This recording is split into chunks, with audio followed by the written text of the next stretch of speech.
Halo sobat zaman sekalian, saat ini Komdigi telah resmi membuat aturan di mana anak-anak yang berusia di bawah 16 tahun tidak akan bisa login atau mendaftar akun baru di semua platform sosial media, terutama yang dianggap sangat-sangat berisiko seperti TikTok, Instagram, Facebook, YouTube, X, Threads, Bigo, dan juga Roblox. Ya, dimana gue juga yakin kalau kalian tuh udah mulai resah lah dengan adanya doom scrolling, kemudian soft porn, kemudian eksplorasi anak-anak di sana yang berlebihan. Nah, kalau zaman gue kecil dulu itu ada kemungkinan anak-anak tuh ketagihan sama yang namanya nonton TV, coy. Jadi TV-nya bisa nyala terus sehari-hari, apalagi zaman dulu ada Spice Tune, ada banyak lah pokoknya ya anak-anak kecil dulu. Nah, ketika masuk era gue SMK itu udah momen dimana ya anak-anak mulai kecanduan game di HP ya kan. Bahkan sampai bisa marah-marah gitu kalau HP-nya kentang.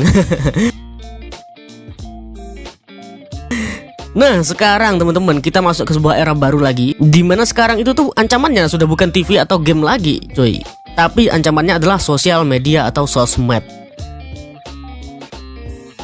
Nah, siapa yang nyangka ya? Soalnya kalau dulu era gua dulu, waktu gua masih remaja, sosmed itu isinya ya bener-bener sosial media gitu. Bukan tempat kita nonton konten dan memperkaya kreator kayak Willy Salim. Maksud saya apa? Ya gitulah intinya. Dulu tuh sosmed untuk kita bereksplorasi. Intinya dulu tuh sosmed untuk kita berinteraksi, bersosial media, dan mengeksplor interest atau rasa tertarik kita gitu. Misal kalau era gua dulu tuh ya, di Facebook tuh ada yang namanya editor berkelas, cuy. Siapa yang masih ingat zamannya editor berkelas dulu? Di mana anak-anak remaja kayak gua nih ngedit gambar-gambar supaya keren dan ya ada tulisan. Nah, itu semua untuk mengeksplorasi interest kita gitu. Dulu juga ramai kayak meme komik, gua ikut, debat bola, gua ikut, semua lah pokoknya gua ikut dan semua lah pokoknya kita ikuti. Nah, tapi itu semua berbasis komunitas gitu loh, berbasis komunitas. Jadi ada interaksinya, bukan cuma interaksi satu arah seperti konten-konten di zaman sekarang gitu. Jadi dari dulu tuh udah ada ya sepuh suhu tuh udah ada, coy. Nah, pada titik ini semua tuh ya masih aman karena ya kayak saya pribadi aja yang masih remaja tuh ya menghabiskan waktu untuk buka sosial media itu dengan adanya tujuan tertentu. Misal di Facebook tuh pas lagi pengen baca-baca soal termuk misalkan, nah itu ya sampai selesai gitu. Dan debat-debat dan komentar-komentar di postingan, debat-debat, cari referensi dan sebagainya. Ketika selesai ya kita berhenti gitu. Nah, tapi coba kita lihat fenomena sekarang gitu. Yang mana para bocil yang mana sekarang, coy? Bukan cuma bocil, anak-anak, remaja, bahkan dewasa juga ya. Semua orang tuh bisa masuk. Semua orang itu ada kemungkinan menjadi kaum scrolling. Semua orang itu bisa scroll terus sampai ya nggak berhenti gitu loh. Nggak ada habisnya. Kapan Anda pengen berhenti gitu? Kapan lu pengen berhenti ya kan? Nggak ada gitu. Nah, ini juga nyambung ke dalam ilmu neuroscience teman-teman ya, dimana ya ada yang namanya reward loop gitu loh.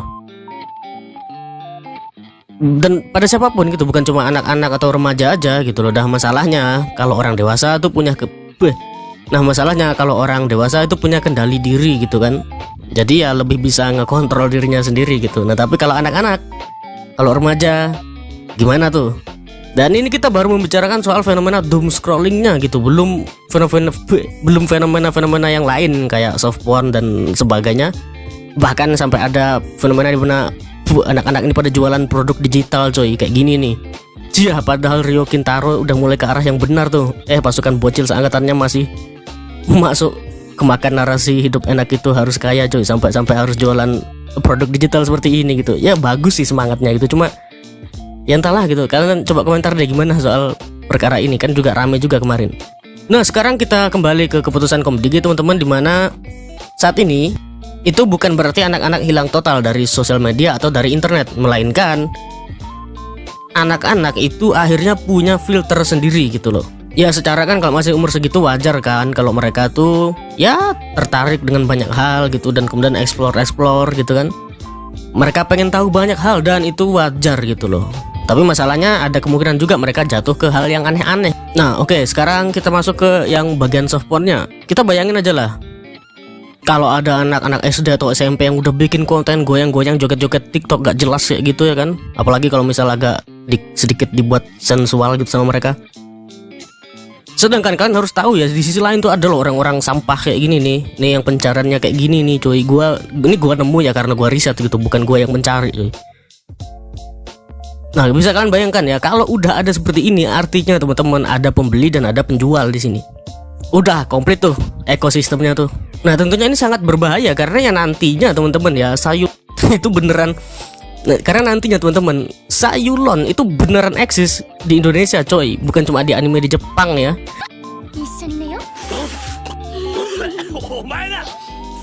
Jadi umumnya ya kita tahu lah ya, kalau yang sering jadi simpanan om-om tuh adalah ayam kampus gitu.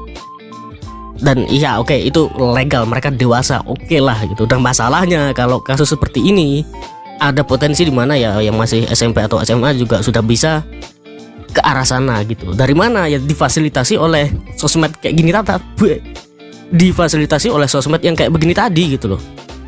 Oke, ini baru dari sisi perilaku anak-anak perempuannya gitu dan orang dewasa yang nggak bener. Nah ini belum kita balik di mana kan kita tahu nih, kalau platform macam TikTok atau IG ini dua-duanya nih paling menjual yang namanya visual coy, yang artinya kalau dibalik, kalau misalnya ada cewek dewasa nih atau apapun berapapun umurnya lah ya, apapun lah itu, dan membuat konten agak-agak sensual, bukan seksual ya, sensual, walaupun gak seksual tapi sensual, itu gimana kalau sampai ada anak-anak cowok yang melihat gitu loh.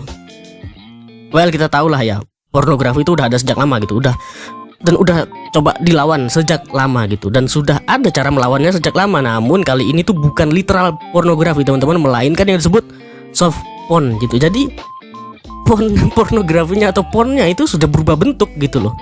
Jadi jelas ya, buat anak-anak perempuan atau remaja-remaja cewek beresiko besar juga, dan buat anak-anak yang cowok juga sama-sama beresiko besar gitu. Jadi nah ini juga kita belum bahas sampai kasus konyol seperti ini coy. Belum. Tapi lama-lama memang akan ada normalisasi di kalangan ya anak-anak seperti itu.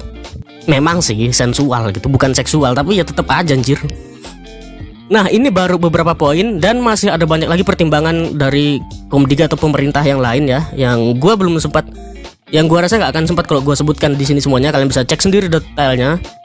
Dan gimana menurut kalian, apakah hal ini tuh efektif dan akan works untuk dilakukan? Ya setidaknya sudah ada satu negara lain yang memulai misi ini lebih dulu, yaitu pertama Australia, di mana mereka ini jadi pelopor coy. Bahkan tindakan yang diambil oleh pemerintahnya terkesan keras banget gitu, keras dan tegas. Yang mana kalau sampai ada yang lolos dari aturan ini, maka platform sosial media, gak peduli besar kecil, populer gak populer, platform sosial media tersebut itu akan dikenakan denda dan juga sanksi yang cukup besar, berat, dan ya lumayan dari pemerintah Australia.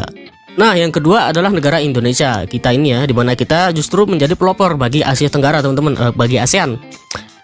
Walaupun realisasinya masih terus berjalan bertahap, jadi nggak langsung semua platform, semua akun langsung dihilangkan total, enggak, tapi semuanya bertahap dan pelan-pelan gitu penerapannya.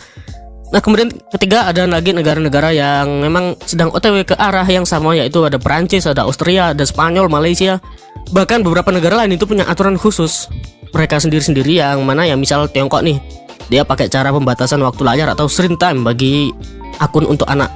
Kemudian Brazil, dia melarang fitur adiktif seperti infinite scroll, kayak ya kalau kalian buka TikTok atau Reels itu ya bisa-bisa ada mentoknya gitu. Mentoknya itu bukan karena internet kalian ngadat gitu.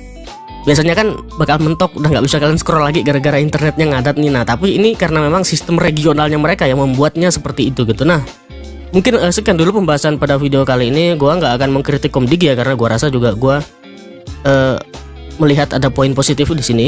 Walaupun kalau bicara teknis sebagai anak IT, gua juga khawatir gitu terkait potensi kesalahan AI-nya. Jadi gini, mereka ini kan bakal pakai verifikasi.